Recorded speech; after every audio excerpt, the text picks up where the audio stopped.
Saudi Arabia is a well known Arab country in the Middle East that is very rich because of its oil wealth. It is also a living contradiction of the famous theory of modernization of the political scientist Walt Whitman Roswell. The theory of modernization is a theory that suggests that developing countries were underdeveloped because their traditional values held them back. The suggestion was that in order to become developed, they had to adopt Western values, which in turn would make them democratic and successful countries. Essentially, the theory said that rich nations tended to have one thing in common, which was that they were all mostly democratic nations, and that if any country wanted to modernize, it had to become democratic. Now, that form of thinking is by many considered an outdated form of thinking, as the theory of modernization came about after World War II.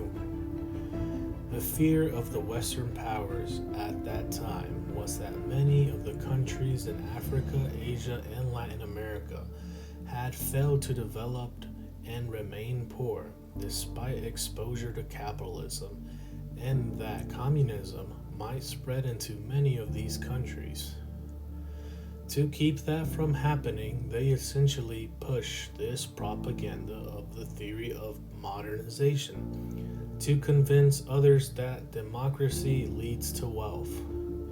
However, it has been over 70 years since the end of World War II, and it is safe to say that there are many examples of modern nations that are not democratic. One of those is Saudi Arabia, which is interestingly not just not democratic, but the complete opposite. It is an absolute monarchy with the head of state being a king, and no officials at the national level are elected, but rather appointed. The agenda to push democracy into Saudi Arabia has been attempted, but the results are always a failure. In fact, it is such a failure that two terms have always been taboo in Saudi Arabia: democracy and political party. The reason for that is that all attempts to push democracy are met with many challenges and resistance from the ruling monarchy and the people. Revolts advocating for democratic reforms usually arise from the minorities living in Saudi Arabia. But unfortunately for them, the ruling monarchs will do anything to stop their movements. They have been known to resort to violence as a means to silence critical voices inside and outside royal family circles. Direct aggression, violation of privacy, surveillance, and threats with the absence of accountability and the rule of law are what you can expect if your goal is to push democracy in Saudi Arabia. Also, it is no easy task convincing the Saudi Arabian populace to back you up, because for the most part, they are traditional people who view the royal family as a heavenly mandated power. The reason for this is that religious scholars instilled in the minds of a whole generation that politics is better left in the hands of royalty.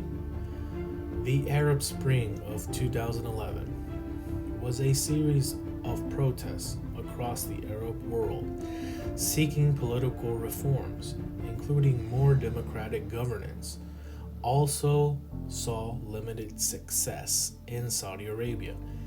It saw little success in many countries under monarchy rule. In all cases, the government responded swiftly by granting monetary incentives and limited political concessions, which they combined with repressive tactics that constrain persistent protesters and deterred further contestation.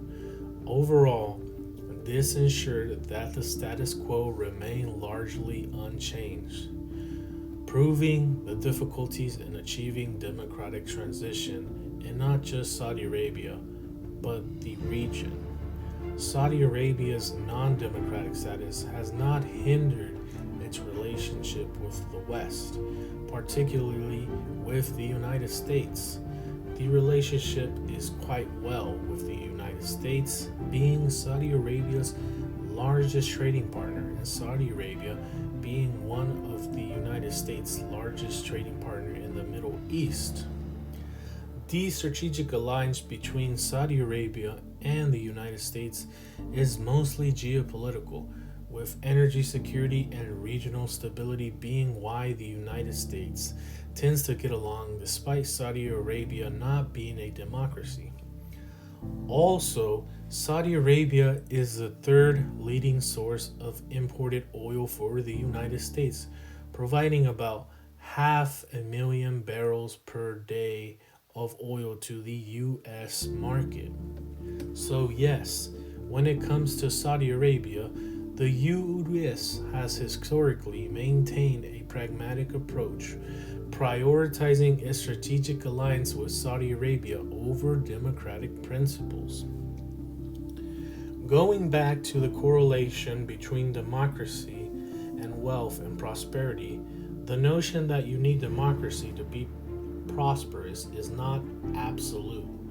While it certainly is true that indeed most high income countries today are democracies, and that democracies can foster economic development and political stability, the truth is that democracy is not the only path to prosperity, and Saudi Arabia is just one of many examples.